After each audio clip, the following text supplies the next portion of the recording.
यो केपी ओलीको एमालेको यो कस्तो दादागिरी हो यो हैन। उनीहरूले आफूलाई सरकारभन्दा माथि ठान्छन् कि कानुनभन्दै माथि ठान्छन् कि के हो यो? कानुनभन्दा व्यक्ति ठुलो भन्ने खालको यो कस्तो दादागिरी लिएर हिँडिरहेछन् यो? काङ्ग्रेसको नेताहरूले त खासै केही बोलेका छैनन्, तर जुन जुन घटना घट्यो, जुन भदौ 23 र 24मा जतिजनाको ज्यान गयो, त्यो बेलामा आफू प्रधानमन्त्री हुने, आफू प्रधानमन्त्री भएर आदेश दिने, गृहमन्त्री रमेश लेखक दुईजना जुन इन्चार्ज थिए, त्यसको अकाउन्टेबिलिटी नलिने, त्यसको जिम्मेवारी नलिने, अझ उल्टै दम्भ गरेर चाहिँ एकदम घमण्ड गरेर चाहिँ मलाई कसैले केही गर्यो भने कसैले छुन पनि सक्दैन, मभन्दा कोही ठुलो छैन भनेर चाहिँ त्यो के अरे घमण्ड गरेर अझै पनि घमण्ड गरेर हिँड्ने। एमाले नेतृत्वमाथि छोएका दिन देश ठप्प हुनुपर्दछ, यो सरकार ढल्नु पर्दछ। म त भन्छु दुईजनालाई खास गरी यो चिजमा एकदम राम्रो छानबिन हुनुपर्छ।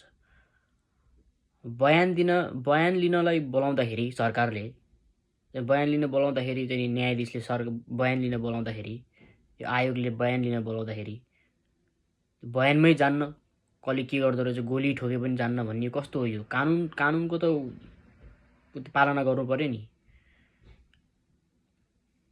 अब कारबाही हुने नहुने त्यो चिज त बयान भइसकेपछि हुन्छ। यो बयानै दिन जान्न भन्ने कस्तो गुण्डागर्दी हो यो? बयान लिन गयो भने चाहिँ नि महेश बस्नेतले भनेका छन्, रमेश लेखक र तत्कालीन प्रधानमन्त्री केपी शर्मा ओलीलाई नै बयानमा बोलाउने कुरा छ 1 महिनाको म्याद थपमा, यसले कसरी लिइरहनु भएको छ? त्यो त अब आयोगको तलब भत्ता बढ्यो 1 महिनाको, अरू केही गर्न सक्नुहुन्न उहाँले। कसैले बयानमा बोलाएर कोही जाँदा पनि जाँदैन। अब अहिले बल प्रयोग गर्न खोज्नु हो भने एमालेका कार्यकर्ता, काङ्ग्रेसका कार्यकर्ता, लाखौँ कार्यकर्ता सिंहदरबार जान्छन्। त्यो कुरा चाहिँ तयार भएर बसेको हो। विधिको शासनलाई त मान्नु पर्दो होला नि त। एमाले त्यस्ता आयोग त धेरै भनेको थिएँ, सहाय आयोग भनेको थियो ज्ञानेन्द्रको पालामा होइन। चुनावलाई थ्रेट, एमालेलाई, काङ्ग्रेसलाई थ्रेट चुनावमा के गर्नुहुन्छ तपाईँ? कुनै चिन्ताको विषय होइन। यिनीहरूको भनाइ सुन्दाखेरि त यिनीहरूले आफ्नो पार्टी पावरमा भयो भने, आफ्नो पार्टी सत्तामा गयो भने चाहिँ त्यसलाई चाहिँ सबै कुरा चाहिँ कानुनी हुने, अनि अरू भयो भने चाहिँ त्यसलाई चाहिँ कानुनै नमान्ने भन्ने जस्तो कुरा भइहाल्यो नि। यस्तो आयोग त कति भने अरे यो के हो त? यो भनेको सिधै गुण्डागर्दी त हो नि।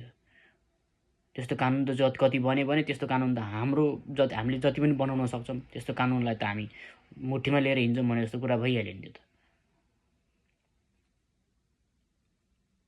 त्यो कानुनलाई नमान्ने भने कस्तो हो त यार? यस्तो कानुनै नमान्ने मान्छेले देशको संविधानलाई के सम्मान गर्छ? यस्तो मान्छेले यो भनेको चाहिँ कानुनभन्दा व्यक्ति ठुलो हो, मभन्दा कोही ठुलो छैन भन्ने खालको धारणा भएपछि यो चाहिँ टाइरेन्टहरूले यसरी सोध्छन् के? टाइरेन्टहरूले चाहिँ यस्तो सोध्छन्, यो राजाहरूले, यो टाइरेन्टहरूले, यो मभन्दा कोही ठुलो छैन, मैले नै हो कानुन बनाउने, मै हो कानुन, संविधान के ऐसी कि तेसी भन्ने खालको सोच भएको मान्छेहरू हुन् यिनीहरू भनेको। अब यो कुराहरू त बुझ्नुपर्छ क्या हामीले। अब हामीले बुझ्नुपर्छ यो कुराहरू यार। पहिलाको जनताहरू पो अब मासु र भात रक्सी-सक्सीको आधारमा चाहिँ नि भोट हाल्न जान्थे, त्यो हिसाबमा बेचिन्थे। अब हामी त अब जागृत हुनुपर्छ है। अब त हामी यस्तो कुराहरूमा फस्नु हुँदैन। अब अहिलेको हाम्रो अब यो स्पेसली यो जेनजीको जुन अब अहिले यो अवेकनिङ पछि त एकदमै अवेर हुनुपर्छ। यस्ता चोरहरूलाई चान्स दिने त बिल्कुलै हुँदै होइन।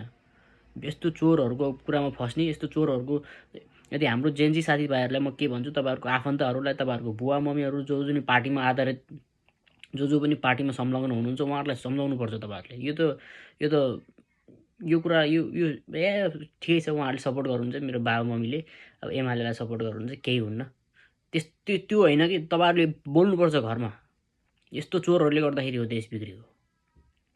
आवाज उठाउनुपर्छ। यस्ता भतुवाहरूलाई चान्स दिने होइन। अब यत्रो वर्ष पालो चाहिँ म्युजिकल चेयर खेले जस्तो गरेर प्रधानमन्त्री फेर्ने चाहिँ कुन कहाँको कानुन हो त्यो? कहाँको संविधान हो त्यो? अरू अब यो अहिलेको यो अन्तरिम सरकारलाई असंवैधानिक कानुन बेमोजिम काम भयो भन्ने, म्युजिकल चेयर खेला जस्तो तिमीहरू प्रधानमन्त्री फेर्ने, चुनावको चाहिँ नि अस्तित्वै केही छैन, त्यो चाहिँ कहाँको कानुन हो? आफू भयो भने चाहिँ सबै कुरा राम्रो, नत्र नराम्रो भन्ने हुन्छ। त्यही भएर हामीले एकदमै ध्यान दिएर चाहिँ नि अब यो बालेन र रवि जुन एकजुट भएर छलफल गर्दैछन्, वार्ता गर्दैछन्, त्यो कुरालाई चाहिँ नि हामीले सपोर्ट गर्नुपर्छ होइन। नयाँ शक्तिहरूलाई, नयाँ वैकल्पिक शक्तिहरूलाई सपोर्ट गर्नुपर्छ। मैले त अर्को नबुझेको कुरा होइन, अब यो सुजन गुरुङ, मिराज ढुङ्गानाहरूले यो अन्तरिम सरकारको विरुद्ध आन्दोलन किन गरिरहेछन् अझै भनेको रातारात हरेक सबै काम हुन्छ भन्ने हुँदैन नि त। उनीहरूले अब अहिले मेन भनेको जसरी पनि निर्वाचन गराउने हो कि, जसरी पनि मेन अहिले फोकस भनेको जसरी भए पनि यो चुनाव गराउने हो, त्यो हो कि अहिले मेन भनेको त्यो बेस बलियो बनाउनु पर्यो। अब अहिले यो यति चाहिँ के अरे एकदम फ्रेजाइल छ नि त। अब अहिले जे यो पुरानो शक्तिहरू चुबलाएर बस्दैन। मेन कुरो भनेको पुरानो शक्तिहरू देख्नु भएन, त्यो एमालेहरू काङ्ग्रेसहरू तातेर हिँडिरहेछन्, माओवादीहरू तातेर हिँडिरहेछन् कि यो चुनाव रोक्ने भनेर, निर्वाचन नगराउने भनेर हिँडिरहेछन्। उनीहरू आफू शक्तिमा आएन भने चाहिँ नि सिंहदरबारमा आगो लाउने भनेर हिँडिरहेछन्। यो बेलामा हामीले जसरी सक्दो हुन्छ शान्तिपूर्ण सक्दो अन्तरिम सरकारलाई सपोर्ट गरेर चुनाव हुनै पर्छ भन्ने बनाउनु पर्छ। चुनाव बनाउनै पर्छ। नयाँ अब के अरे कानुनलाई बलियो बनाउने, यो बेसलाई बलियो बनाउने, को मान्छेहरूलाई ल्याउनु पर्ने हो होइन।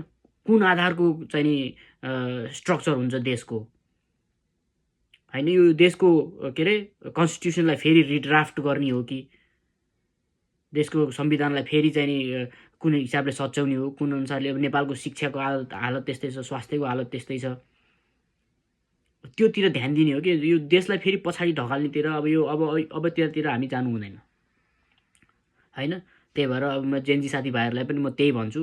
अब अहिले भनेको यो के अरे आन्दोलन गरेर काम छैन। फोकस अहिले हामीले सपोर्ट गर्नुपर्छ निर्वाचन हुन दिनलाई अन्तरिम सरकारलाई र यो केपी ओली र रमेश लेखकलाई बयान दिलाउनलाई फोर्स गर्नुपर्छ। त्यही हो, हामीले प्रेसर दिनुपर्छ, यिनीहरूलाई बयान दिन लाउनुपर्छ। त्यसपछि छलफल के हुन्छ के अरे त्यसपछिको डिसिजन के हुन्छ त्यो त बयान भइसकेपछि थाहा हुन्छ। त बयान त दिन लाउनु पऱ्यो नि। बयानै दिन्न भन्ने कस्तो घिनलाग्दो चाहिँ नि दादागिरी हो यो।